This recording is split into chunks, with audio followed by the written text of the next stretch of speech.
Hey everyone, Hello.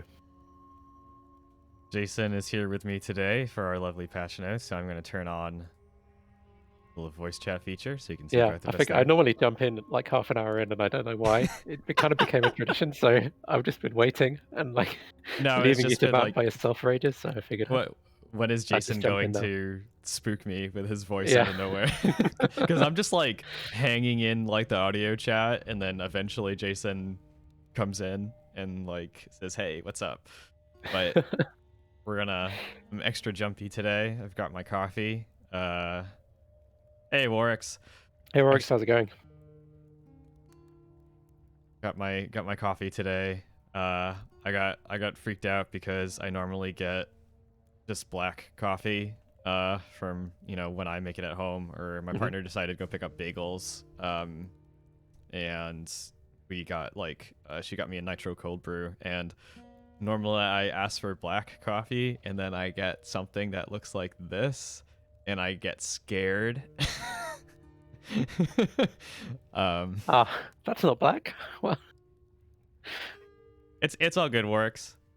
Uh, okay. Since we're just chatting, because normally we chat for about 10 minutes, but uh, who like what do you main, Oryx? What is your?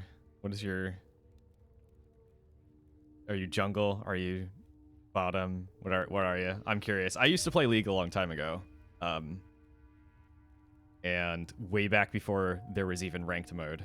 So what was it? 2010. I played League. God, that was 10 years ago. Oh, ADC. See, that was the one role that I was never comfortable with.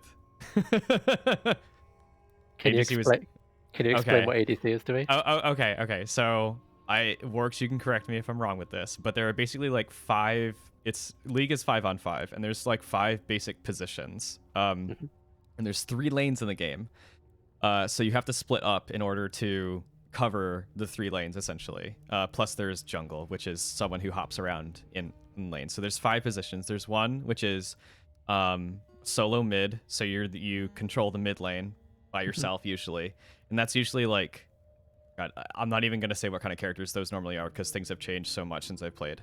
And then there's top. There's solo top, which is basically, and I think this is pretty much always will stay as it is, but it's usually like an off tank, someone who can stay up there for a very long time before having to Hmm. go back to heal or anything. So that's what I usually played because that was, I don't know why I found that enjoyable, but I did. And then there's 2 people on the bottom who is the ADC, which is the attack damage carry. It's usually someone who's a ranged attacker, usually, who can like pick off things and poke things and all that kind of stuff. Yeah. And then the other person down there is just support.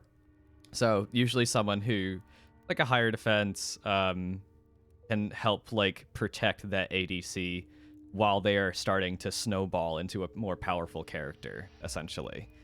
Um, Okay. and then jungle is basically someone who isn't part of any lane.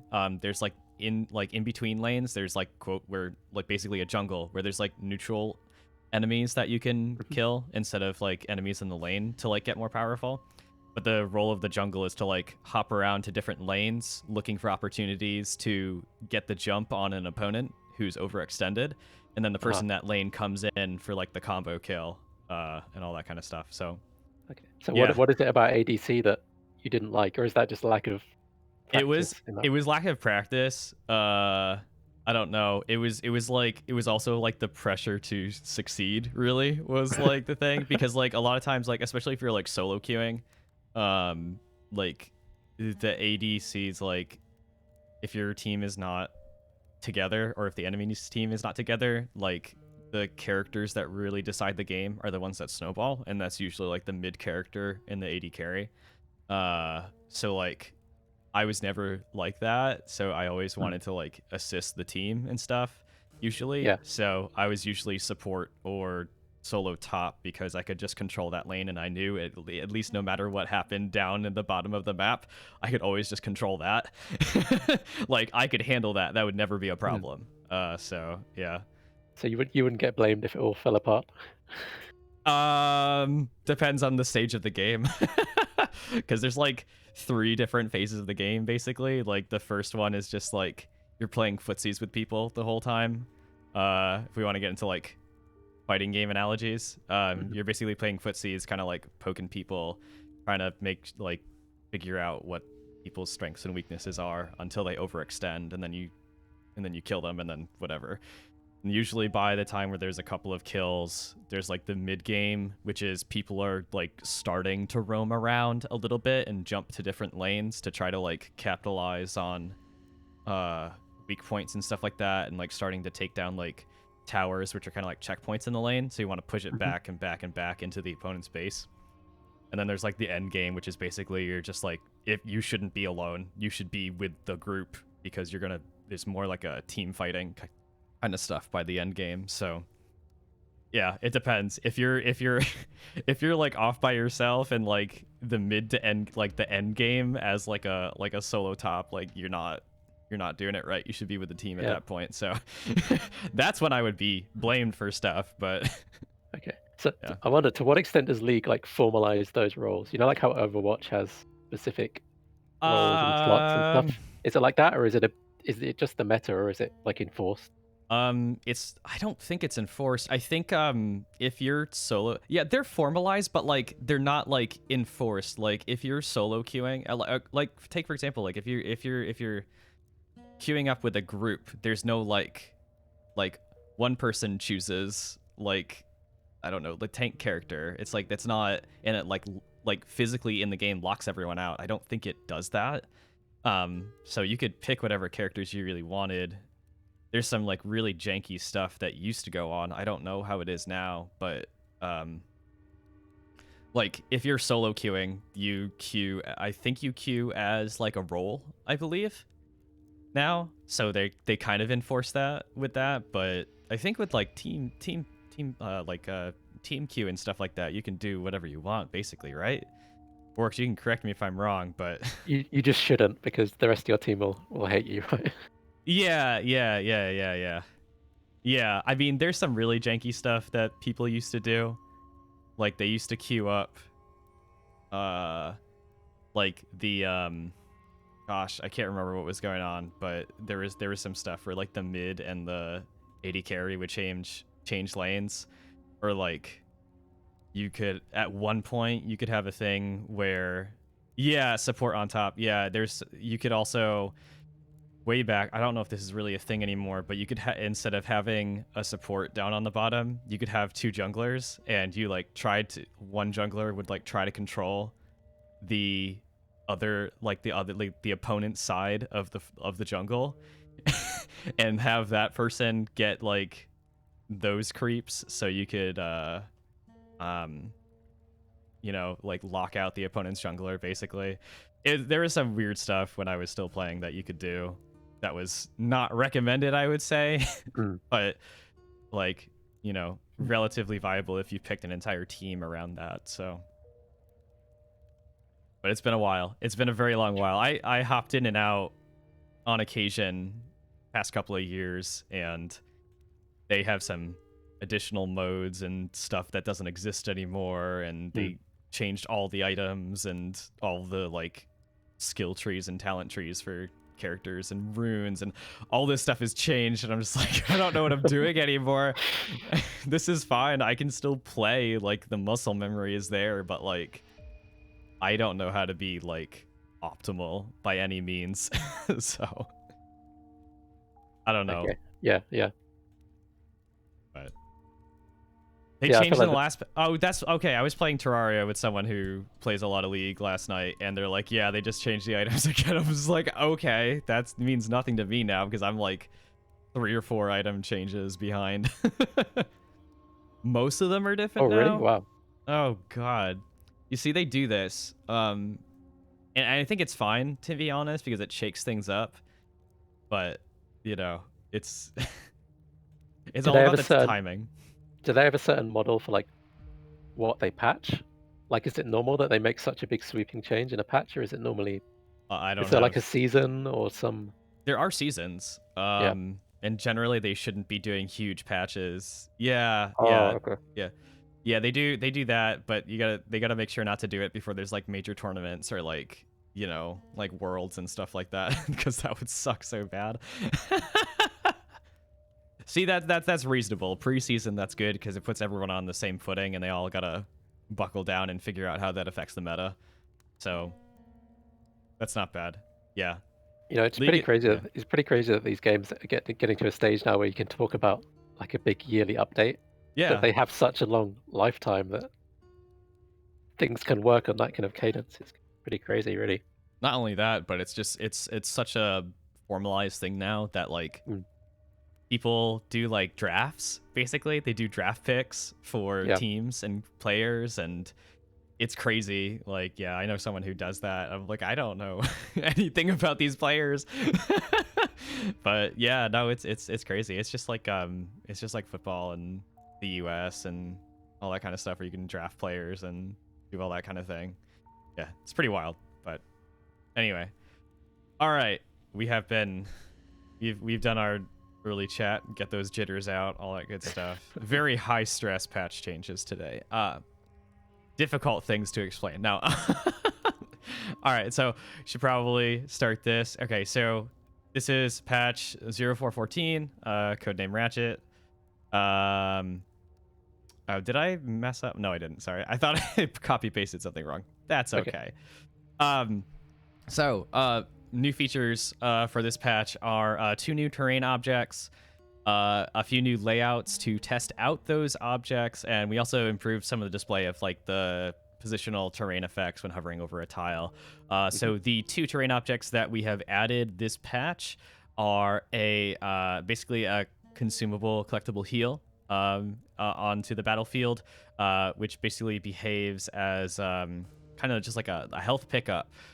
So it heals you for 10 when you jump on it.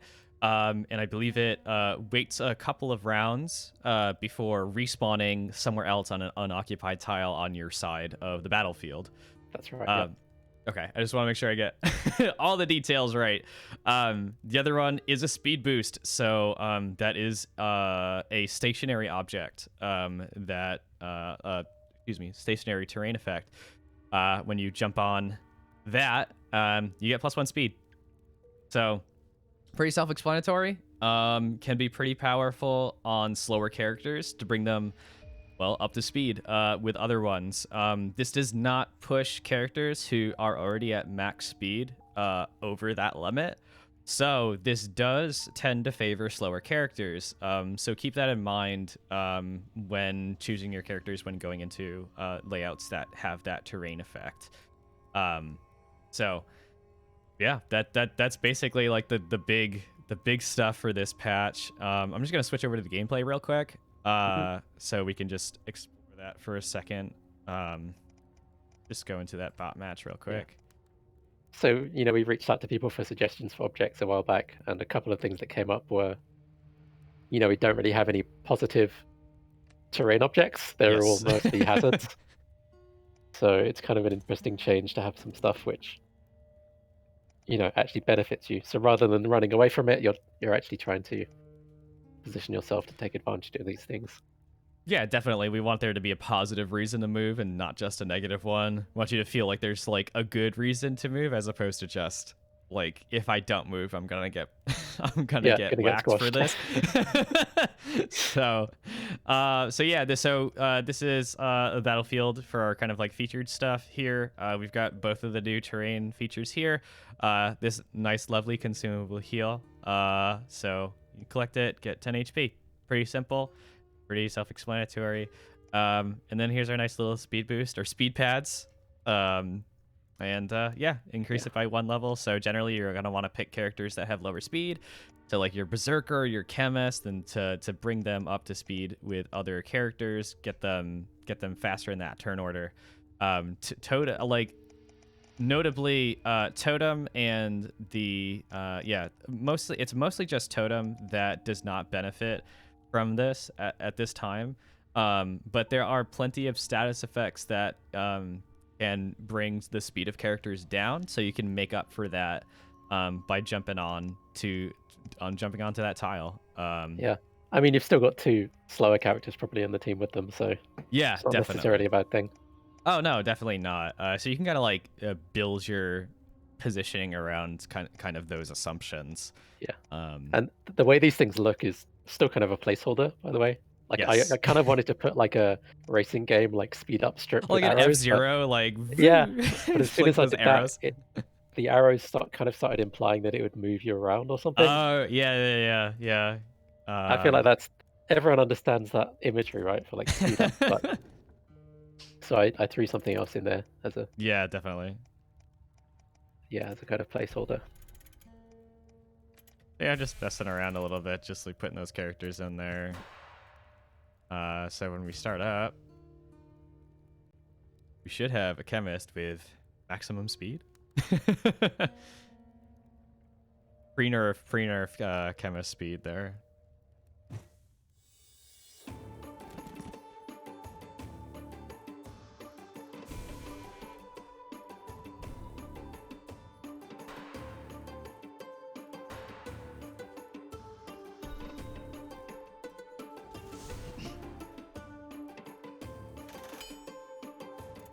So I can just move some characters around here. Put you in there.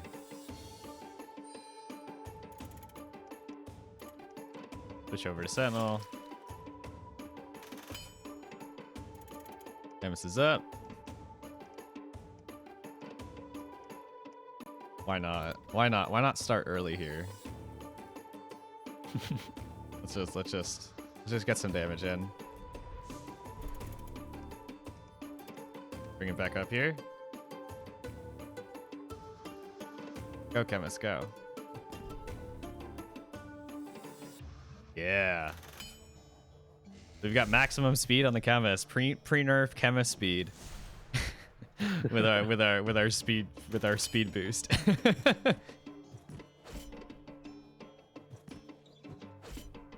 Yeah, like where to position these power-ups is actually pretty interesting. Yep. Like we've obviously done a bit of testing of this ourselves, but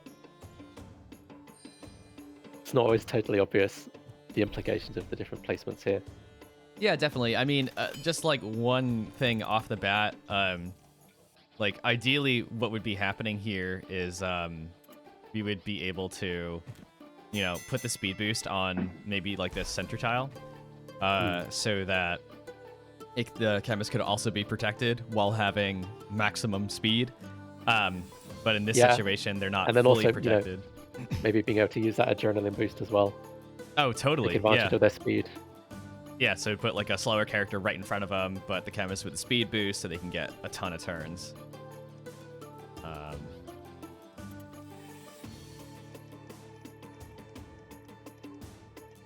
Oh, why not?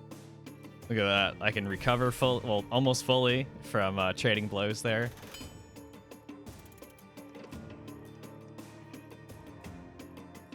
And there we go. And the way these heals work is as soon as you collect it, the timer starts for the next respawn. So theoretically, you want to collect them as soon as possible, or you're kind of wasting a bit of potential healing.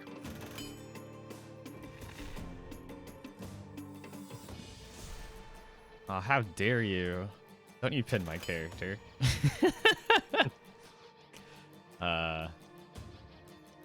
That's fine. I think most of this is totally worth it, especially since we can lock out that chemist right there from using their focus abilities.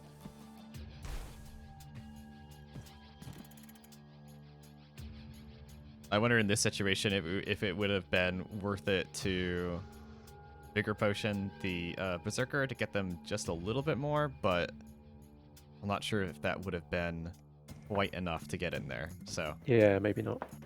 That's all right. Let us.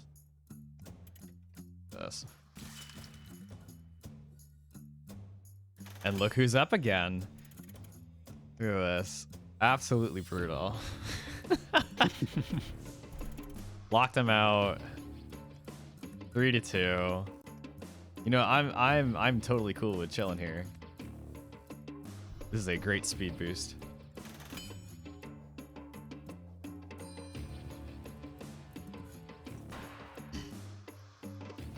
Gonna have to move some characters around before you know, that that focus ability can be used, that'll be a little bit brutal here. That's Hey, Maleev. Hey, Maleev, what's up?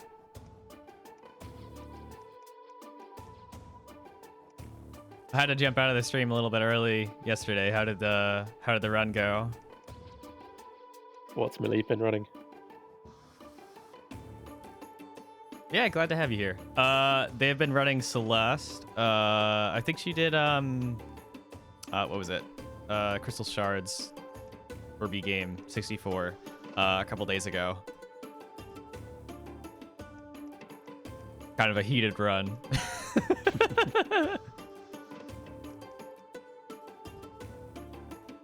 Oh, really? Just a couple minutes off? When's the last time you tried seriously going for PB and Celeste?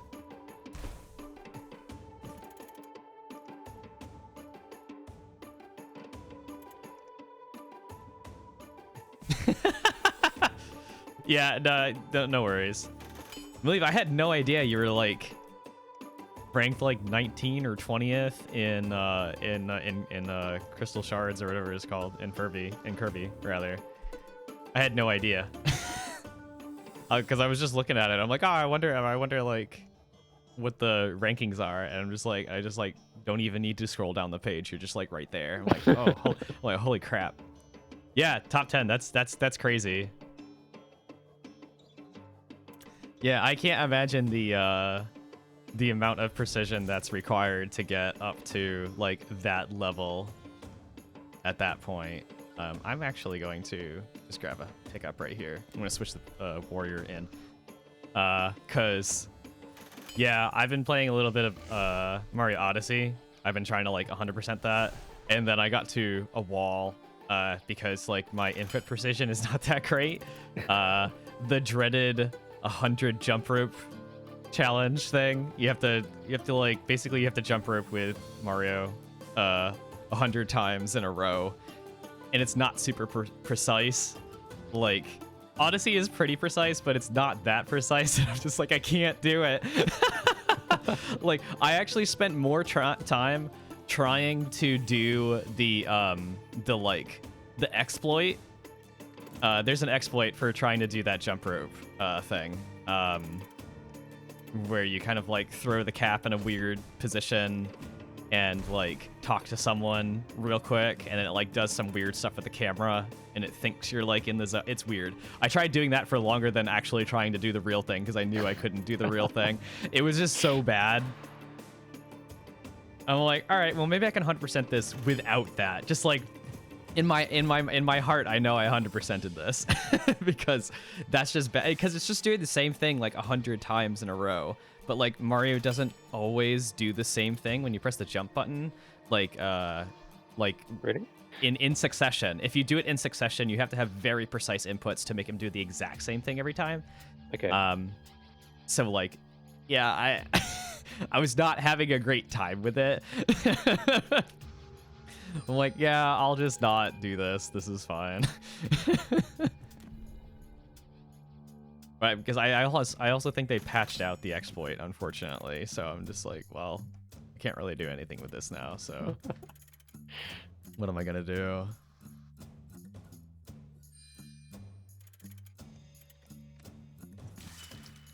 Yeah, see, these like positive pickups are really nice because it encourages me to like cycle characters through like a formation. Yeah.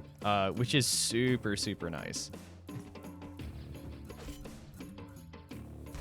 Yeah, this is probably one of the most straightforward of the new layouts. I think we do probably have one just with the speed up in the center. Yeah. There are some other ones you'll see, which Paul kind of put together where it's like the interaction between the bonus and there's also a hazard as well. Yeah. Can be an interesting risk reward kind of thing. Oh man. Not what I wanted to get into. Not quite enough damage. Well, actually it's 13 to 15, so let's see. We have a high chance. Yeah. And then I just ignored like the damage over time from the flame anyway, but that's okay. We had it. We had it. It's all good. We're probably gonna get hit by 2. I don't want to stack up, so let's just get some lurk going here to go faster. We want to go fast. Okay.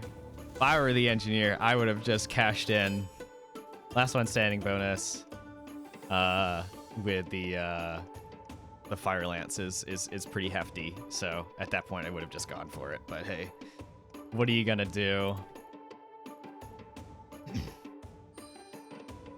At this point, should probably switch out the Berserker with the Chemist. What do we want to do? Do we want to heal up? Yeah, we probably want to heal up. Whatever.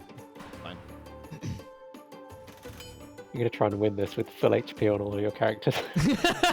No. I'm usually not that kind of person. I don't even like to BM the AI. I feel bad.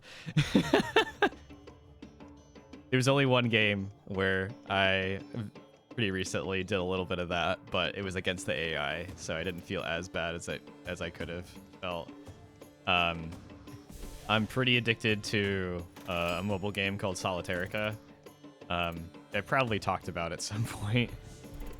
But in that game, there is an ability one of the characters can do, or all the characters can technically do, but there's an ability that allows you to double the cooldown of whatever the opponent's current ability is that they have selected.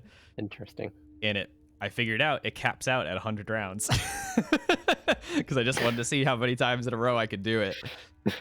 So it was amusing. They just capped it out because they didn't want to have 3 digits in the display, so they just capped it. Okay. It wasn't like an internal thing where it just like visually goes to 99 and it has more than that. No, it just caps out at 99 period. So but yeah, it looks like Maliv is itching for some combat. No, it works. You're leaving now. Who's up to the challenge? Let's see. Posted in Fight Club.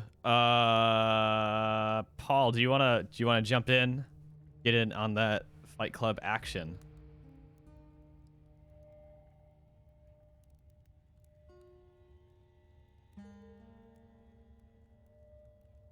Heck yeah. It works. Good luck. Let us know how it goes. Lost you for a minute there. Oh, sorry. Yep. What did I do? I don't think I did anything. No, it was me. My Wi-Fi just dropped out. All right. Fair enough. I'm surprised you're not at hardwired in. Yeah, me too.